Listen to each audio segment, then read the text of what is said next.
Financial express की report के according market all time high होने के बावजूद काफी सारे लोग के पोर्टफोलियो 12 से 15% के नेगेटिव में है। और ये रिपोर्ट इसलिए काफी ज्यादा शॉकिंग है क्योंकि यहाँ पे जो नंबर है इन्वेस्टर्स का वो काफी हाई है और ज्यादातर लोग यहाँ पे रिटेल इन्वेस्टर ही हैं। सो मेन क्वेश्चन ये आता है कि हमें एसआईपी करनी चाहिए लमसम, और यही एक ऐसी चीज है जो डिटरमाइन करेगी कि क्या आप लॉन्ग टर्म में भी पैसा बना पाओगे या नहीं बना पाओगे, और सही स्ट्रेटेजी क्या है। क्योंकि कभी कोई कहता है मार्केट क्रैश होने वाला है, कभी कोई कहता है कि मार्केट के अंदर बुल रन है, और एआई बबल की तो बात ही मत करो। तो एज अ रिटेल इन्वेस्टर हमारे लिए क्या सही स्ट्रेटेजी होगी, आज की मार्केट में हमें कैसे इन्वेस्ट करना चाहिए, और प्रैक्टिकल एग्जांपल के साथ समझाऊंगा कि इन दोनों में से बेस्ट स्ट्रेटेजी कौन सी है और उसको इंप्लीमेंट करने का तरीका क्या है। इवन इन दोनों से भी एक बेस्ट स्ट्रेटेजी है जो मैं आपके साथ शेयर करूंगा। तो सबसे पहले हमें यह समझना पड़ेगा कि एसआईपी और लमसम में बेसिक डिफरेंस क्या है और किसके लिए कौन सी कंडीशन में कौन सी स्ट्रेटेजी अच्छी रहती है।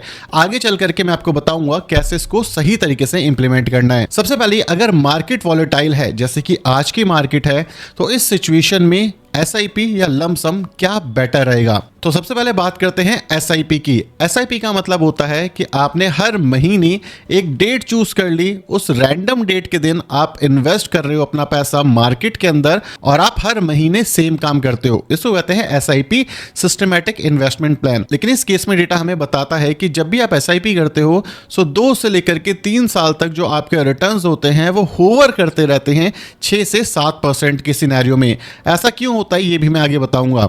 अब जो एसआईपी होती है ये किन के लिए बेटर है ये समझो। एसआईपी सबसे ज्यादा बेस्ट उन लोगों के लिए होती है जिनको मार्केट की ऑलमोस्ट ना के बराबर नॉलेज है, ना ही उनके पास इतना टाइम है कि वो मार्केट एनालाइज कर पाए, ना ही उनके पास इतना टाइम है वो न्यूज समझ पाए, ना ही वो चाहते हैं या कैपेबल हैं ये सीखने की कि फाइनेंशियल मार्केट कैसे काम करती है, और ना ही वो चाहते हैं कि वो थोड़ा एक्स्ट्रा दिमाग लगाएं। तो एसआईपी एक सिंपलेस्ट वे ऑफ इन्वेस्टिंग है जो हर एक इंसान को करनी चाहिए, चाहे उसको कुछ आता हो या ना आता हो। इसलिए एसआईपी का डेवलप हुआ था।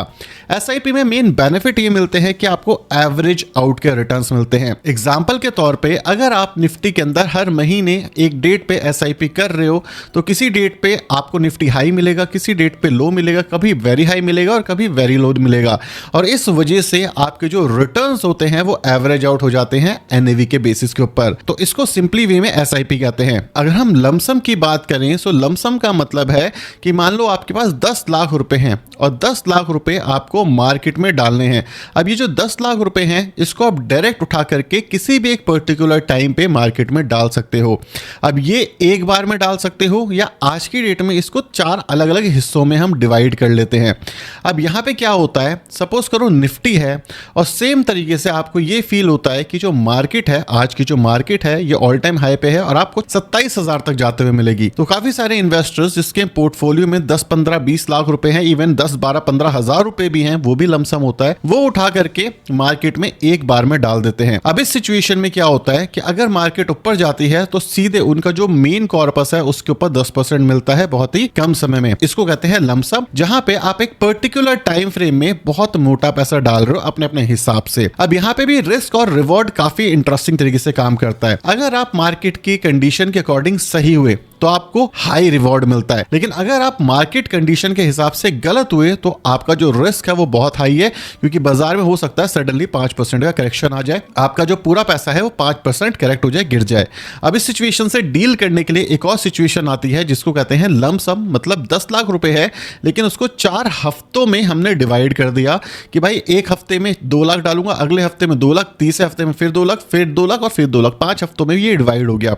हर कोई अपनी अपने हिसाब से करता है, लेकिन यहां पे बल्क अमाउंट जाता है, तो इसको कहते हैं लमसम इन्वेस्टमेंट। अब यहां पे मैंने जैसे बताया कि यहां पे जो टाइमिंग है ये बहुत ज्यादा मैटर करती है कि आप कब खरीद रहे हो मार्केट को। तो इसी वजह से अगर आपकी टाइमिंग खराब होती है तो आप बहुत बड़ा लॉस भी कर सकते हो, और अगर आपने किसी स्टॉक में लमसम किया तो हो सकता है कि आप एकदम से काफी सारा पैसा खो दो। तो ये सारे प्रो एंड कॉन्स थे एसआईपी के और लमसम के। लेकिन जब मार्केट में वोलेटिलिटी होती है तो काफी सारे लोग कंफ्यूज होते हैं कि करना क्या है, और इस सिचुएशन के लिए एक बहुत अच्छी स्ट्रैटेजी है जो मैं अब आपके साथ शेयर करूंगा। और अगर आप इस स्ट्रैटेजी को सही से समझ करके इंप्लीमेंट करते हो तो रिलेटिवली हाई रिटर्न्स आपके बन सकते हैं, और जो रिस्क है वो लमसम वाली कैटेगरी से कम हो जाएगा। तो अब यहां से ध्यान से सुनना और दिमाग खोल करके इस वाले सेक्शन को देखना। तो निफ्टी का हम ये चार्ट कंसिडर कर रहे हैं और यहाँ पे हमें क्या करना है। नॉर्मली SIP फॉर्मेट के अंदर अगर आपने 10,000 रुपये सोचा हुआ है कि भाई मैं SIP करूंगा, तो आप हर महीने 10,000 रुपये कर रहे हो, फर्क ही नहीं पड़ता कि मार्केट ऊपर है या नीचे। हमें अपनी स्ट्रैटेजी में क्या करना है, हमें अपनी स्ट्रैटेजी के अंदर एक लाइन ड्रॉ करनी है। लाइन क्या ड्रॉ करनी है, सबसे पहले हमें पहली लाइन ड्रॉ करनी है कि मार्केट का ऑल टाइम हाई कितना था। जैसे अगर हम अपने केस में देखें तो मार्केट 26,000 तक गया था। अब दूसरी लाइन सपोज करो 25,100 के आसपास। तीसरी लाइन यहां पर आ गई, मतलब जो बाजार है इसके अंदर गिरावट आ रही है। तो इस सिचुएशन में हमें क्या करना है, ये 3 लाइन हमने ड्रॉ करी है, ये तीनों लाइन को हमें कैरी फॉरवर्ड करना है हमेशा। जब भी बाजार के अंदर एक मेजर करेक्शन हो, मतलब 3% से ज्यादा, ब्रॉडर मार्केट में मतलब स्मॉल कैप 250 में 4% 5% से ज्यादा हो, निफ्टी 50 में 3% से ज्यादा हो, तो यहां पे हमें करना है स्टेप अप SIP। अभी जो स्टेप अप SIP है ये बेसिकली है क्या, सिंपल सी बात है। अगर आप 10,000 रुपए की SIP कर रहे हो और बाजार के अंदर गिरावट आ रही है और यहां पे आप मान लो 13,000 की SIP कर पाते हो, तो ज्यादा NAV आप एक्यूमुलेट कर रहे हो, आपका जो बाइंग प्राइस है वो धीरे धीरे करके नीचे जा रहा है। अब इसका उल्टा कैसे करना है, और ये 13,000 रुपए कहां से आएंगे, क्योंकि आपकी कैपेसिटी तो सिर्फ 10,000 की है, इस पे भी आऊंगा। लेकिन एक चीज सुनो, ज्यादातर इन्वेस्टर्स इस समय पे पैसा क्यों नहीं बना पा रहे, क्योंकि वो इसका उल्टा कर रहे हैं। वो क्या करते हैं कि वो हर महीने SIP करते हैं, जब तक मार्केट ऊपर जाती है उन्हें अपने पोर्टफोलियो में ग्रीन कलर दिखता है, वो और पैसा डालते हैं। तो जो NAV उनको सस्ती मिलनी चाहिए थी, वो NAV उन्हें महंगी मिलती है, जिस वजह से उनका जो पैसा है वो खराब हो जाता है, और जब मार्केट ऑल टाइम हाई के आसपास भी होती है तो भी वो पैसा नहीं बना पाते। और ये एक सबसे बड़ा रीजन देखा गया है रिटेल इन्वेस्टर्स के बीच में, जिस वजह से वो पैसा नहीं बना पाते। अब बताता हूं कि ये 13,000 कहां से आएंगे, क्योंकि कैपेसिटी तो हमारी 10,000 की है। जब हम स्टेप अप SIP करते हैं तो यहां पे स्टेप डाउन SIP करना है। मतलब जब आपको आपके पोर्टफोलियो में बहुत ग्रीन डंडे देखने को मिल जाए ना, तो वहां पे 13,000 की जगह 7,000 डालना है। लेकिन क्या सारे ग्रीन के अंदर डालना है? नहीं। इसलिए कह रहा हूं ये पूरी वीडियो ध्यान से सुनना, दोबारा सुनना अगर समझना है तो। नहीं, हर ग्रीन के ऊपर नहीं डालना। बाजार के अंदर कम से कम 5-7% से ज्यादा का जब करेक्शन आए और उसके बाद जब बाजार रिकवर कर रहा हो, तब हमें ये जो 10,000 की SIP है इसको कट करके 7 करना है। रियल टाइम में अगर मैं आज की मार्केट की बात करूं जो अभी चल रहा है, यहाँ पे हम 2 लाइन खींच सकते हैं। वो 2 लाइन कौन सी है? पहली वाली हो गई जो रिसेंट हाई बनाया जून 2025 में। दूसरी जो हमारी लाइन हो गई वो हो गई ये वाला रेजिस्टेंट। देखो यहाँ पे थोड़ा सा सपोर्ट मिला था मार्केट को, ये हमारी दूसरी लाइन हो गई। तीसरी लाइन हमारी ये वाली हो गई। अब इस सिचुएशन में हमें क्या करना है और आगे आप क्या कर सकते हो? सबसे पहली चीज़, जब बाजार नीचे जा रहा होता है तो स्टेप अप SIP मतलब 13,000 की SIP करनी है। जब बाजार ऊपर जा रहा होता है यहां से, तो क्या करना है? तो हमें 7,000 की SIP करनी है। और जो 3,000 रुपए हैं ये हमारी बन गई अपॉर्चुनिटी फंड। अब ये जो 3,000 रुपए आपने FD में डाले हुए हैं, जब बाजार वापस नीचे गिरेगा तो अब आपके जो 13,000, क्योंकि 10,000 आप हर महीने डालते हो, वो वापस से बाजार में आएंगे, तो NAV सस्ती मिलेगी। वापस जब बाजार ऊपर जाएगा तो 7,000 डालना है, जब बाजार नीचे आएगा तो 13,000 डालना है। ऐसा मैं क्यों कह रहा हूं? क्योंकि जब बाजार ऊपर जा रहा है तो हमें ज्यादा हाई प्राइस के ऊपर NAV एक्यूमुलेट नहीं करनी। बाजार जब गिरेगा तब हमें NAV ज्यादा एक्यूमुलेट करनी है। और ज़्यादातर लोग इसी वजह से आज भी लॉस में हैं। इवन जो उनका अल्फा है, जो एक्स्ट्रा 5 से 7% अल्फा बन सकता था, वो भी इन्होंने नुकसान कर दिया है। तो ये एक बेस्ट स्ट्रेटजी हो सकती है आपके लिए, अगर आप 2025-26 के अंदर एक्चुअली अच्छे ग्रोथ देखना चाहते हो अपने पोर्टफोलियो के अंदर, या फिर जब बाजार ऊपर है एटलीस्ट तब आपके पोर्टफोलियो में ग्रीनरी दिखे। तो ये एक पहली चीज थी। अब मैं आपको दूसरा फैक्टर्स बताता हूं और ये आपको ना आज ही जा करके करना है। दूसरा फैक्टर है हमारा पोर्टफोलियो कॉन्सेंट्रेशन। अब ये पोर्टफोलियो कॉन्सेंट्रेशन बेसिकली क्या कहता है? सपोज करो आपके पोर्टफोलियो के अंदर 4 म्यूचुअल फंड हैं या फिर 4 स्टॉक्स हैं, जो भी आप कह सकते हो सकता है जो आपका पोर्टफोलियो का 50% है वो किसी एक पर्टिकुलर सेक्टर के अंदर फंसा हो। अब ऐसा मैं क्यों कह रहा हूं? कई बार हम ऐसे म्यूचुअल फंड लेते हैं जहां पे मेजर ओवरलैपिंग होती है, पर्टिकुलरली स्टॉक्स की या सेक्टर की। अगर आपके पोर्टफोलियो में 50% या उससे ज़्यादा एक सेक्टर के अंदर फोकस हो रखा है और बाकी 30% डाइवर्सिफाई है, तो इस सिचुएशन में आप रिटर्न्स नहीं बना पाओगे। क्यों?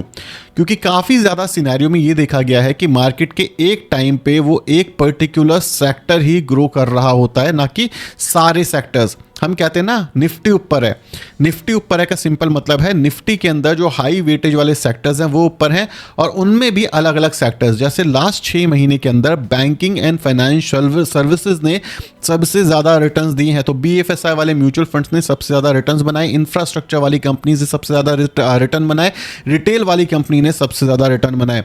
लेकिन अगर किसी के पास रिलायंस था तो क्या उसने पैसा बनाया? नहीं। कंज्यूमर ने पैसा बनाया? नहीं। क्या IT ने पैसा बनाया? नहीं। तो इसी वजह से अगर आपका पोर्टफोलियो गलत तरीके से डिज़ाइन है तो भी मार्केट ऑल टाइम हाई होगी, आप पैसा नहीं बना पाओगे। तो आज ही जाओ और अपने पोर्टफोलियो को चेक करो कि भाई कितना ओवरलैपिंग है, और हर एक सेक्टर में या तो वेल डाइवर्सिफाइड तरीके से पोर्टफोलियो को बैलेंस करो। अगर ऐसा नहीं है तो ऐसे म्यूचुअल फंड चूज करो चेंज करके जहां पे हर सेक्टर कवर होता हो, ताकि मार्केट ऊपर जाए, आपका पैसा बने। और अगर आपको लगता है कि जो आपका पोर्टफोलियो है उसके अंदर ओवर कॉन्सेंट्रेशन है तो उस म्यूचुअल फंड्स को बेचो, उस म्यूचुअल फंड को निकालो, कोई अच्छे म्यूचुअल फंड्स अपने पोर्टफोलियो में डालो। कई बार लोग बोलेंगे कि म्यूचुअल फंड नहीं बेचना चाहिए, नहीं, ऐसा बिल्कुल भी नहीं है। म्यूचुअल फंड आपको बेचना चाहिए। आपका हार्ड एंड मनी है, थोड़ा सा दिमाग लगाना जरूरी है अगर एक्स्ट्रा अल्फा जनरेट करना चाहते हो। और इसके साथ साथ जब मार्केट में वोलेटिलिटी ज्यादा हो, अनसर्टेनिटी ज्यादा हो, तो भाई लमसम करने से बचो। लमसम बिल्कुल नहीं करना है, क्योंकि लमसम करके अगर आप फंस गए मार्केट के ऑल टाइम हाई पे तो काफी सारे लोग तो पैसा बना ही नहीं पाएंगे। इवन 3-3, 4-4 साल तक मैंने लोगों के पोर्टफोलियो में नेगेटिव रिटर्न देखे हैं जहां पे मार्केट ऑल टाइम हाई पे है। सो एंट्री पॉइंट बहुत ज्यादा मैटर करता है, वैल्यूएशंस बहुत ज्यादा मैटर करते हैं। सो आई होप आपको समझ आ गया हो कि इस मार्केट के अंदर कैसे इन्वेस्ट करना है, क्या स्ट्रेटेजीज है। लेकिन फिर भी एक क्वेश्चन रह जाता है कि क्या मार्केट के अंदर क्रैश आ सकता है? अगर आपके दिमाग में भी ये क्वेश्चन है तो ये वीडियो जरूर देखना, क्योंकि इसके अंदर मैंने डिटेल में डिस्कस किया है कि मार्केट में अगर क्रैश आएगा तो क्यों आएगा। Thank you.